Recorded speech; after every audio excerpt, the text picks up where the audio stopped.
Are you tired of your email inbox looking like that? It's a little bit bogged down. If you want to get rid of your Google Classroom notifications, I'll show you how. First, we are going to switch over to Google Classroom. So here's my main classes page. Get rid of that. Then you're going to click on the hamburger main menu option.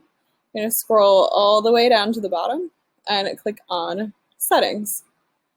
In your settings, you will be right here where you have your profile and then you have notifications.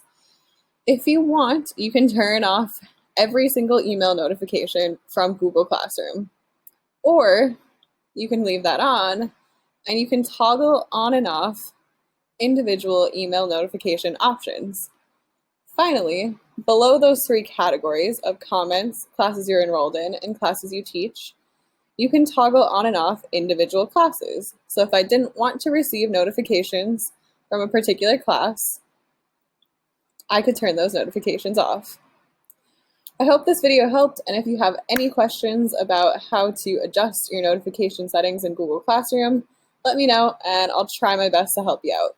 Have a great day.